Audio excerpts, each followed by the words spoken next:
नमस्कार, news our में आपका स्वागत है। मैं तरुणा। आज 4 बड़ी खबरों पर चर्चा करेंगे।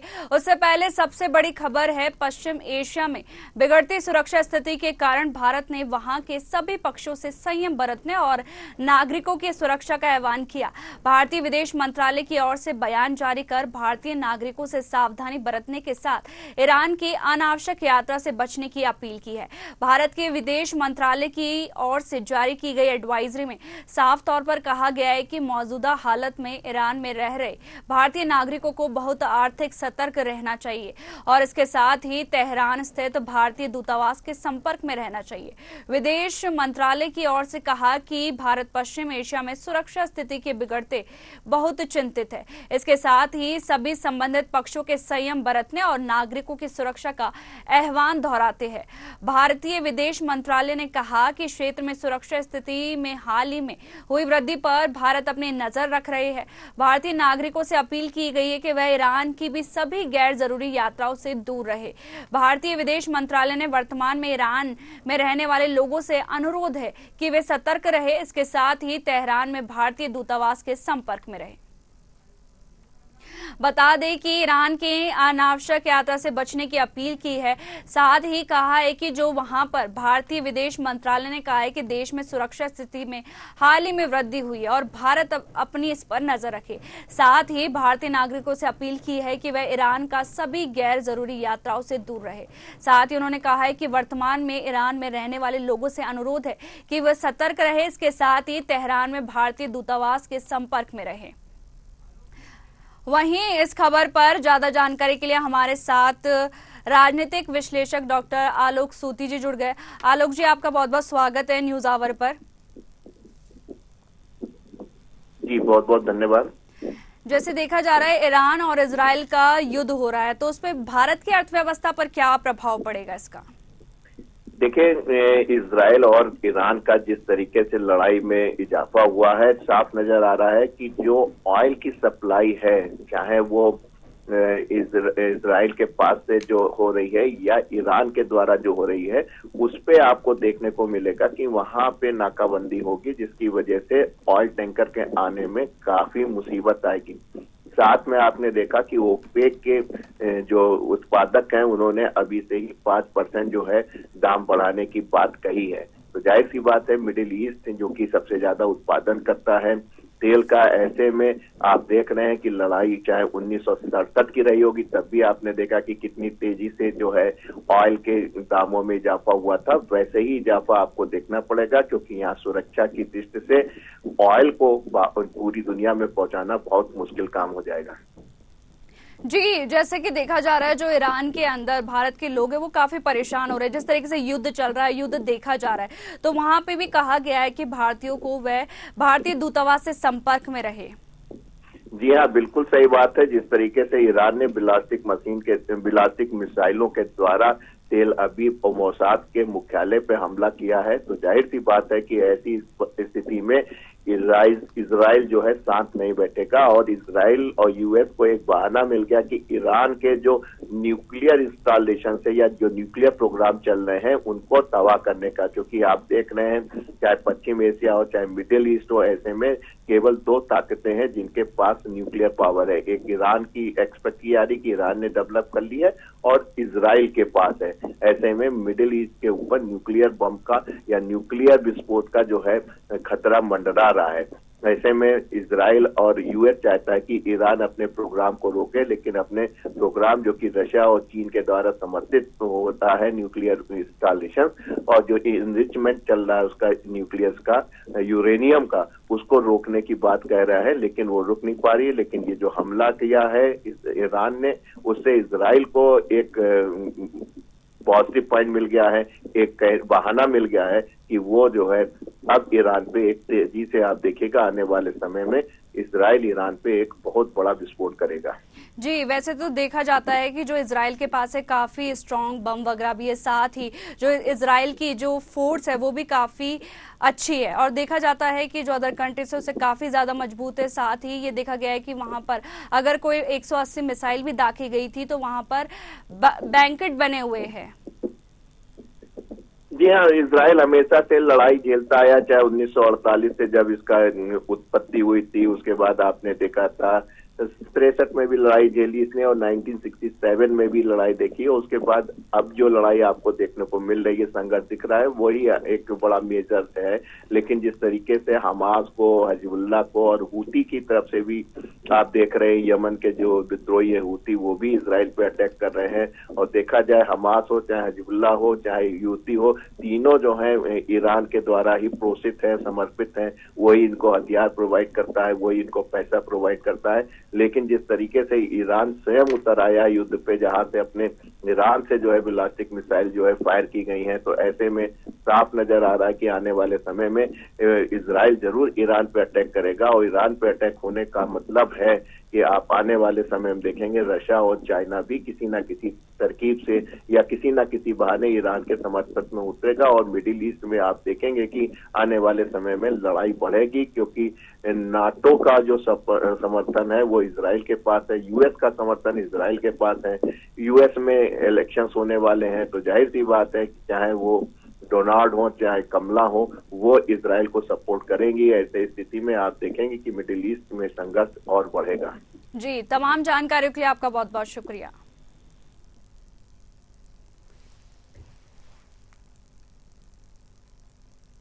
बलरामपुर में सीएम विष्णुदेव साय एक दिवसीय प्रवास पर आए थे और मीडिया से चर्चा करते हुए जो कांग्रेस ने न्याय यात्रा निकाली है उसके पहले क्षमा यात्रा निकालनी चाहिए, सीएम साय ने कहा है। 2018 में कांग्रेस की सरकार थी, 5 सालों में कोई विकास नहीं हुआ। कांग्रेस सिर्फ विकास को रोकने का काम करती है। कांग्रेस की न्याय यात्रा नेतृत्व दीपक बैज कर रहे थे, काफी उत्साह देखने को मिला। वहीं दीपक बैज ने कहा कि ये यात्रा पूरी तरह से सफल रही और जनता का आशीर्वाद हमें भरपूर मिला है। हमने भाजपा की नाकामियों को जन जन तक पहुंचाया है।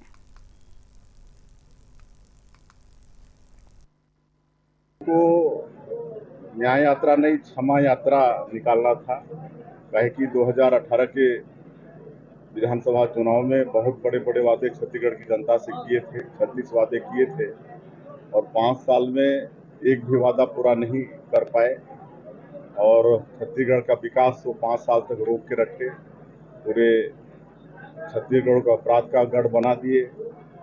भ्रष्टाचार इतना हुआ कि आज आप सब लोग देख रहे हैं कि कितने लोग जेल में 1-1 साल 1.5 साल से हैं, कोई बेल में है, कोई जेल जाने की तैयारी में है।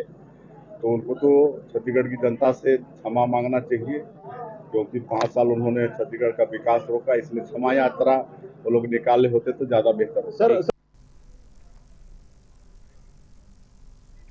सीएम विष्णुदेव साय ने कांग्रेस पर तंज कसा है और कहा है कि जो कांग्रेस है जो वादे करती है वह पूरे नहीं करती है। साथ ही 2018 के अंदर कांग्रेस की सरकार थी तो कांग्रेस ने क्या किया, जो उन्होंने वादे किए वही पूरे नहीं किए। वहीं लगातार जो अभी न्याय यात्रा हुई थी छत्तीसगढ़ के अंदर देखी जा रही थी, वहीं उसके अंदर उसका नेतृत्व दीपक बैज कर रहे थे। दीपक बैज ने कहा है कि जो यात्रा है वो काफी उत्साह के साथ की गई है। वहीं इस खबर पर ज्यादा जानकारी के लिए हमारे साथ बलरामपुर से संवाददाता अजय मौर्य जुड़ गए। अजय, छत्तीसगढ़ के अंदर न्याय यात्रा निकाली गई अभी कुछ दिन पहले ही, अभी न्याय यात्रा पूरी हुई थी। साथ ही इस पर सीएम विष्णुदेव साय ने कांग्रेस को घेरा है और साथ ही तंज कसा है कि उनको न्याय यात्रा नहीं बल्कि उनको क्षमा यात्रा निकालनी चाहिए।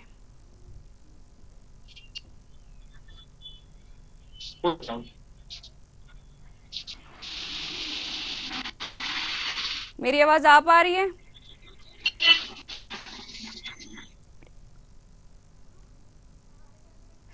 बता दें कि सीएम विष्णुदेव साय ने कांग्रेस पर तंज कसा है। साथ ही अभी कुछ दिन पहले ही 27 तारीख को न्याय यात्रा निकाली गई थी, वह गिरदौरपुरी से शुरू हुई थी और गांधी मैदान में उसका समापन हुआ था।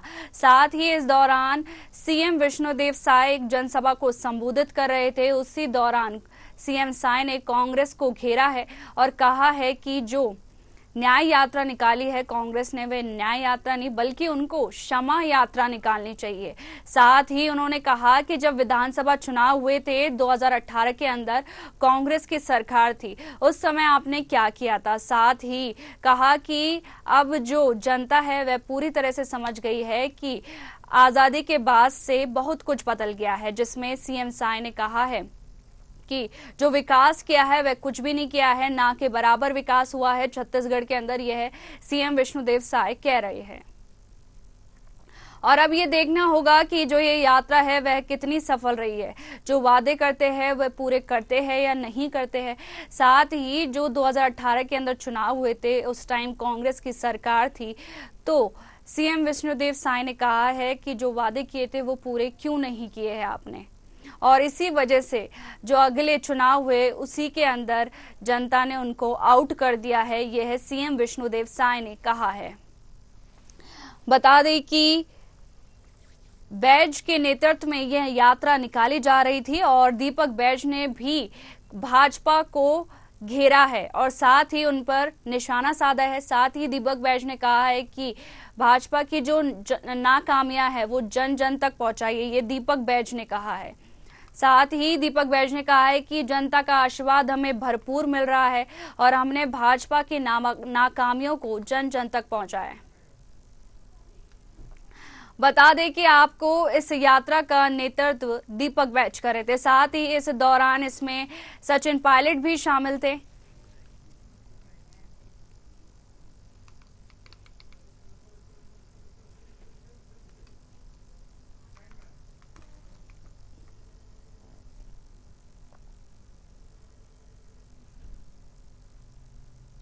मध्य प्रदेश में इन्वेस्टर समिट पर सियासत थमने का नाम नहीं ले रही है। पूर्व केंद्रीय मंत्री अरुण यादव ने खुरई और बीना में हुई समिट की तस्वीर पोस्ट करते हुए लिखा, एक कंपनी ने एमओयू साइन किया है और खुरई में 1200 करोड़ का डेटा सेंटर बनने की बात कही गई। अब 2024 को सागर में रीजनल इंडस्ट्री कॉन्क्लेव की है, उसी कंपनी ने फिर से एमओयू साइन किया है और 1700 करोड़ का डेटा सेंटर सुर्खी में बनाने की बात हुई है। वहीं इस पर बीजेपी प्रवक्ता पंकज चतुर्वेदी ने कहा कि कांग्रेस में आपसी खींचतान होती है, इसीलिए अरुण यादव को यही दिखता है। अगर एक इन्वेस्टर दो जगह इन्वेस्ट कर रहा है तो इसमें कांग्रेस को क्या आपत्ति है। साथ ही पूर्व केंद्रीय मंत्री और कांग्रेस नेता अरुण यादव ने सोशल मीडिया एक्स पर पोस्ट किया और उन्होंने लिखा कि इन्वेस्टर मीट को लेकर सवाल खड़े किए हैं।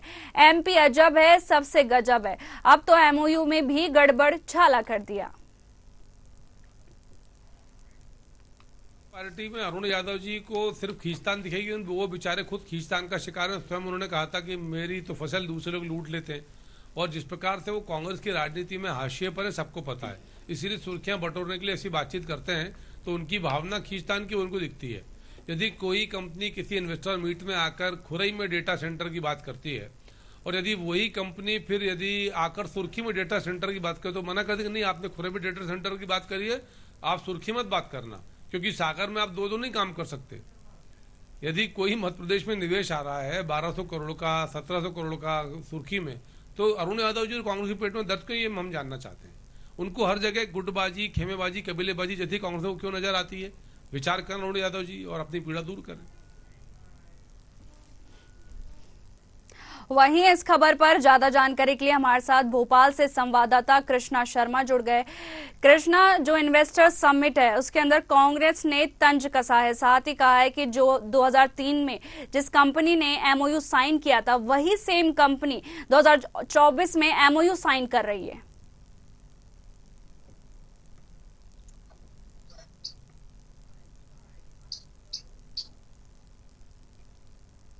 मेरी आवाज आ पा रही कृष्णा आपको?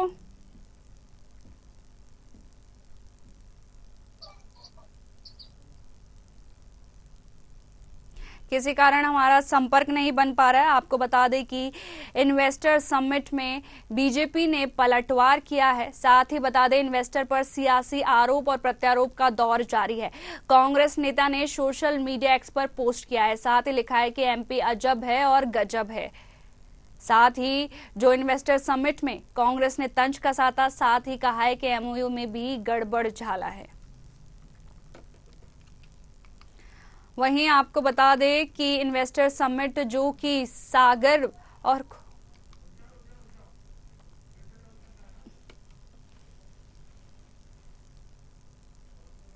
वहीं इस खबर पर ज्यादा जानकारी के लिए हमारे साथ भोपाल से संवाददाता कृष्णा शर्मा जुड़ गए।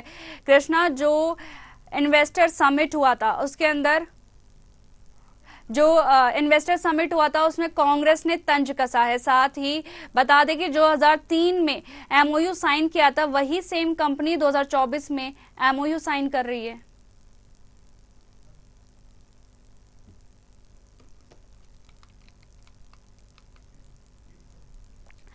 बता दें कि आपको इन्वेस्टर समिट के अंदर सियासत गर्मा गई है।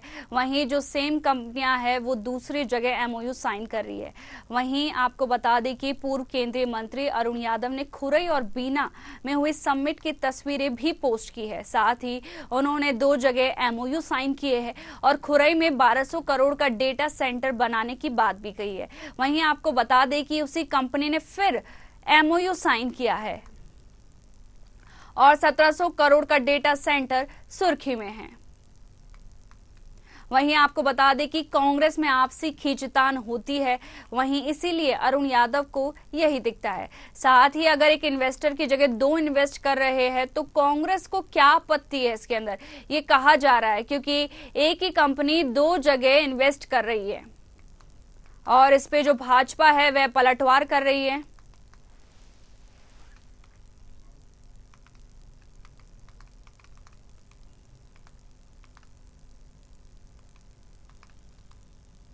शहडोल के ब्योहारी थाना क्षेत्र से मामला सामने आया है, जहां एक कलयुगी बेटे ने अपने मृत पिता को मुखाग्नि देने से इसलिए मना कर दिया क्योंकि माता पिता ने उसकी पैसों की डिमांड पूरी नहीं की थी। मां ने फोन पर काफी देर तक बेटे से मिन्नतें करती रही कि अंतिम बार अपने पिता का मुंह देख लो, लेकिन इसके बाद भी इकलौते बेटे का दिल नहीं पसीजा। तब बेबस मां ने हिम्मत व साहस दिखाते हुए अपने पति को मुखाग्नि देकर अंतिम संस्कार की प्रक्रिया पूरी की। मृतक की पत्नी पार्वती वर्मन ने कहा कि बेटा मनोज पैसे की मांग कर आए दिन करता रहता है और झगड़ा करता है। उसके पिता की मौत के 1 दिन पहले भी वह घर आया था और हमसे 1.5 लाख रुपए की मांग कर रहा था। मनोज चाहता था कि पुराना मकान बेचकर उसे पैसे दे, लेकिन अगली सुबह उसके पिता की बीमारी से मौत हो गई और पुलिस मामले की जांच में जुटी है। वहीं इस खबर पर ज्यादा जानकारी के लिए हमारे साथ शहडोल से पंकज राव जुड़ गए हैं। पंकज, ये जो मामला है, जैसे कि जो मां है, जो बेटा है वो पिता का मुखाग्नि और अंतिम संस्कार करने भी नहीं आया है, क्या है पूरा मामला? देखिए तरुणा, मैं बताना चाहूँ जिस प्रकार ये वीडियो शहडोल जिससे उजागर हुआ है, यह एक बहुत शर्मसार कर देने वाली वीडियो है। और मैं आपको बता दूं कि इस प्रकार से अगर मैं बात करूं कलयुगी बेटे की, तो उसने यह साबित कर दिया कि ये कलयुग में इस प्रकार के भी बेटे होते हैं। मैं बता दूं कि शहडोल जिले के जो ब्योहारी क्षेत्र की ये घटना है, जहां पर एक माँ को स्वयं अपने पति का मुखाग्नि देना पड़ा है। मैं आपको बता दूं कि जो कि पैसे के कारण एक बेटे ने अपने पिता का दाह संस्कार नहीं किया। यह एक बहुत बड़ी शर्मसार कर देने वाली बात है कि अगर पैसे नहीं दिया गया तो वो बेटे ने अपने पिता का दाह संस्कार नहीं किया गया। जी तरुणा जी, ये काफी शर्मनाक घटना है कि जो बेटा है वो अपने पिता से पैसों की डिमांड कर रहा था और पैसे की डिमांड पूरी नहीं हुई तो वो अपने पिता के अंतिम संस्कार ही नहीं करना है। और ये भी देखा जा रहा था कि मां ने काफी बेटे को समझाया, उसके बाद में भी वह नहीं पहुंचा। देखिए तरुणा, जब उसके पिता की मृत्यु हुई तो मृत्यु के बाद में लगातार माँ ने बेटे को फोन लगाया कि बेटा आ जाओ, पिता को एक बार देख लो। उन्हें कई बार फोन लगाया, मगर वह बेटे का जो दिल था वो नहीं पसीजा और ना अपने पिता को एक बार भी एक नजर देखने के लिए भी नहीं पहुंचा। मैं आपको बता दूं कि जब उसका बेटा नहीं आया तो मजबूरी बस वही माँ को, जो माँ थी उस बेटे की, और जो अपनी पत्नी अपने पति का स्वयं वह मुखाग्नि दी और जाकर 10 दिन बाद वो थाने में शिकायत दर्ज की, क्योंकि 1.5 लाख रुपए की लगातार वो बेटा मांग कर रहा था और मांग पूरी न होने के कारण ही मुखाग्नि उसने नहीं की।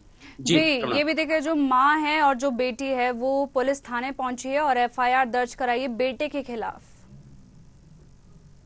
बिल्कुल, देखिए जब इसकी मांग पूरी नहीं, क्योंकि बेटा लगातार उसे परेशान कर रहा था, माँ को परेशान कर रहा था कि अपना घर बेच दो, मुझे 1.5 लाख रुपए चाहिए, क्योंकि वो अपने पत्नी के साथ अलग मकान में रहता था।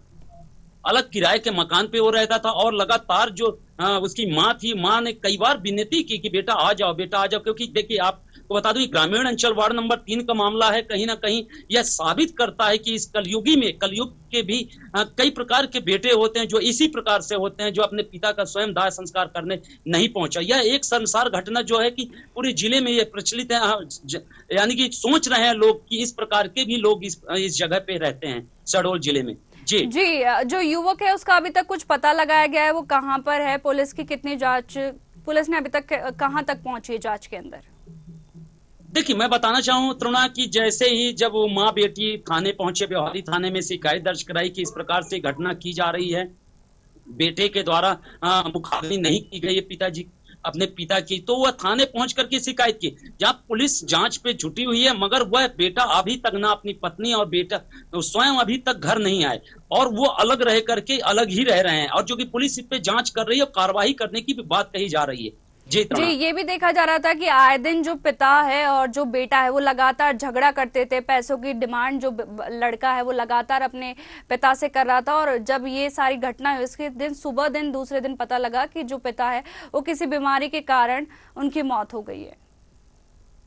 तरुणा, मैं बताना चाहूँ कि जो बेटा था वो लगातार पैसे की मांग डिमांड घर पे करता था।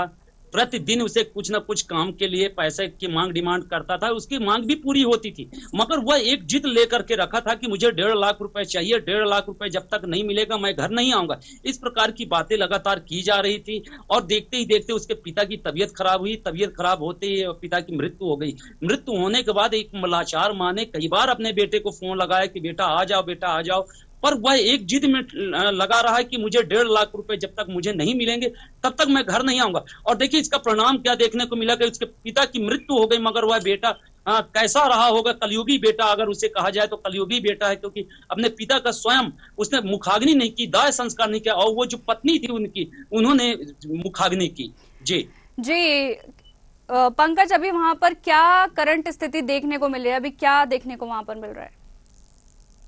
देखिए तरुणा, ये जब मामला उजागर हुआ, इस प्रकार की घटना घटी जिले में, तो हर एक व्यक्ति सोचने में मजबूर कि कैसे बेटा होगा। और लोग क्या है, थाने में तो सूचना दी गई है, थाने से भी जहां वो विवेचना चल रही है, जांच चल रही है, मगर हर एक व्यक्ति वहां पर के जो निवासी हैं उस बेटे को देख करके यही कह रहे हैं कि यही है कलयुगी बेटा जो अपने पिता का दाह संस्कार नहीं किया। कुछ पैसों के लिए बताइए, जिसने जन्म दिया उन्हीं का दाह संस्कार नहीं किया। यह एक बहुत बड़ी सोचने वाली बात है, क्योंकि इस कलयुग में भी इस प्रकार के बेटे हैं, यह सोचने वाली सबसे बड़ी बात आती है। जी करुणा, तमाम जानकारी के लिए आपका बहुत बहुत शुक्रिया पंकज।